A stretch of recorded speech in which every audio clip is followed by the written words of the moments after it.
In this video, we will learn how to tag more of the detail in our transcription, especially when it comes to abbreviations. Remember that the menu of abbreviation symbols can be found on the left of the top menu bar, just above the transcription box, with this button. We join this passage of the Estoria de España just where we left it, so after the rubrics, column breaks and line breaks have already been tagged. Firstly, let's look at the rubric and check if it matches exactly the base transcription of E1.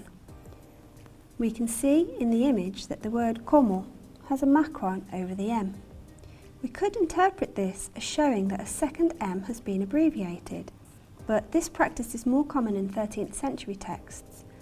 Because of this, in our manuscript we are not going to consider this an abbreviation, so we're actually going to ignore this macron. We transcribe as como, with nothing else. Next up, I can see the ri of the verb priso, in modern Castilian prendió, has been abbreviated by this superscript I. To mark this in the transcription, we should choose the place in the base text where ri appears, and then in the abbreviation menu, choose the option of the I, with the corresponding value of ri. The sequence a los, the preposition and definite article, appear separated in the base transcription, but in the image they appear together, a los. In the transcription we need to unite them, deleting the space between them.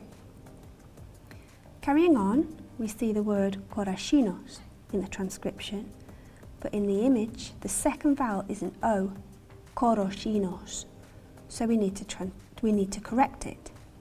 The same variant with O can be found 7 lines below. The next thing we see in the manuscript is the Turonian note sign, but in the base transcription we have an E for and. That is, it appears unabbreviated as e.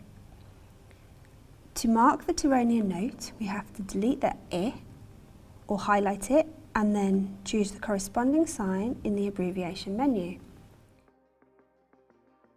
We should also unite the sequence de lo in the transcription, since it appears without a space between the words at the end of the line. In the image, at the start of the following line, we can see a Q with a macron, so the word que. In the base transcription, there is no abbreviation. We highlight the whole word, and in the top menu, choose the abbreviation symbol of Q with a macron. In the sequence mandó fazer, there are no changes, but we can delete the space between a los because we don't have it in the image. The words appear without a space, as they did above. Finally, after the word moros, we see a punctuation sign that is very characteristic of medieval codices, the tripunctus, the 3 dots in a triangular shape. The system allows us to input it by choosing the P option for punctuation from the top menu. Within P, you can choose Add Punctuation and then choose the triangular dot sign.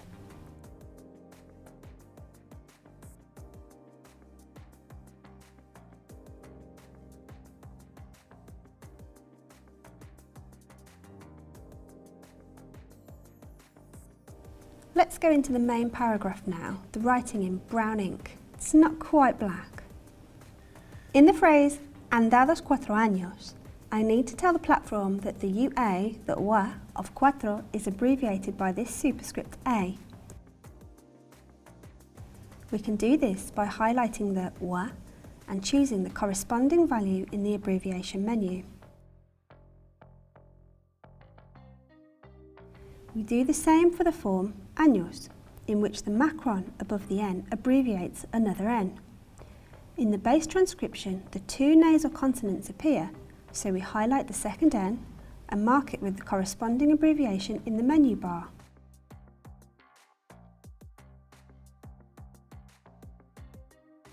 Of course, you will also have to add an S to the word, because in the base transcription there is no S on the end, but in the image there is. Carrying on, we should change the spelling in the words regnado and rey, which appear in the image with a lowercase r and an initial double R. Also, in the first case, we have to change the G for a Y.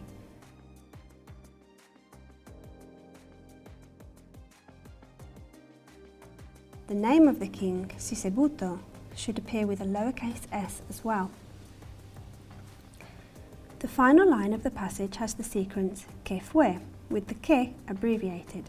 We can tag it, as we did before, by selecting and replacing the whole word from the corresponding symbol from the menu. Notice that after this, in the base transcription, there is a full stop and a pilcrow. They don't appear in the image, so you can delete them from the transcription. On the following line, we first have to change the N to start with a lowercase.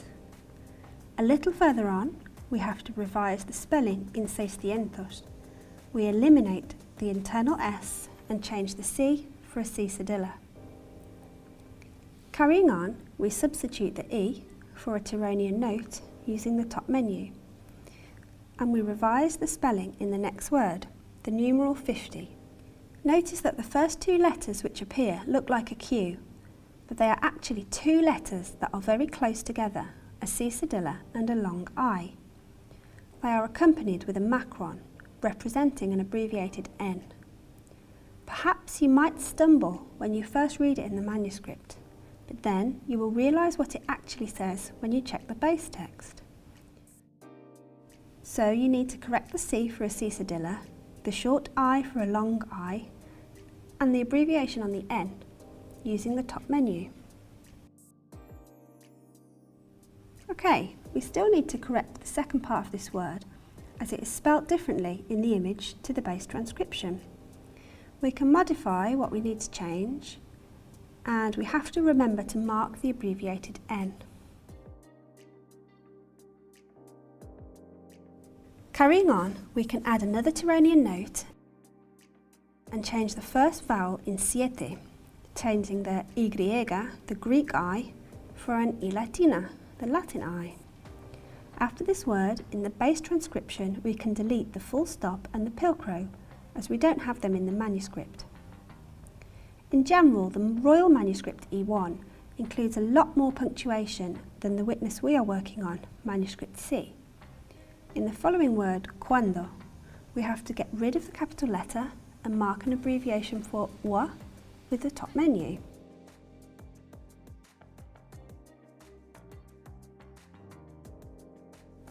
At the end of this line, we see how the verb andaba is divided. You have probably already marked this in the transcription, but if you haven't, remember that you only have to place the cursor in the word exactly where it divides, so here after an, and press return. Let's carry on. We get rid of one of the two L's in the definite article el. We add the nasal abbreviation in año. We get rid of the full stop and we unite de and la as it appears in the image.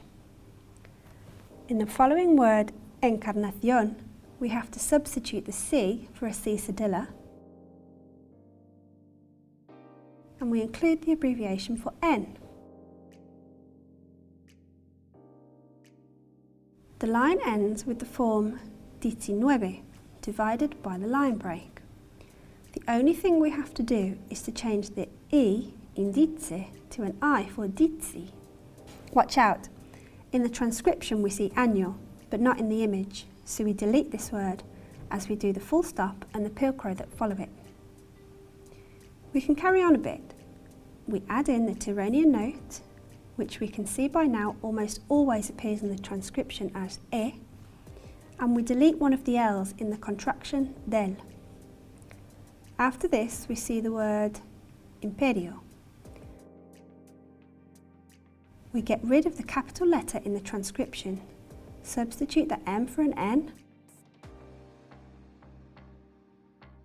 and we incorporate the abbreviation for per.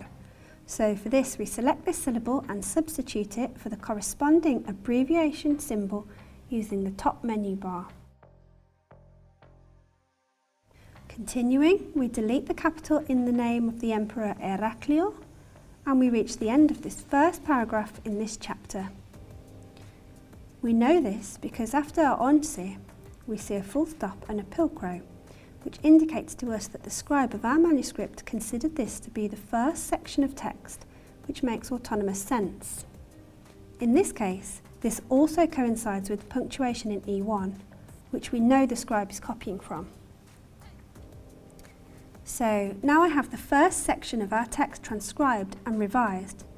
Do you fancy carrying on with the rest of the passage? Don't forget to save your work every so often. In this short tutorial, we have only seen a few abbreviations, but actually they all, or at least most of them, are indicated in the transcription in the same way, using the abbreviation menu above the transcription box. There you will find all the possible options. We have discussed many of them in the first training module. There is one last interesting thing to comment on here. In the examples we have seen, you will have noticed that each time we insert an abbreviation in the transcription, there is the option to see just the abbreviation symbol or the expansion, that is, what the abbreviation represents. For example, que, cuando, imperio. You can choose which presentation you want to work with by choosing the options Show Expansion or Hide Expansion at the bottom of the transcription platform. The version with expansions is very useful because it allows you to easily check if it fits correctly into the word in the base transcription. In the next module, we will show you how to mark other elements of the transcription, such as marginal notes or marginalia, scribal corrections, or passages which are damaged and difficult to read. See you soon.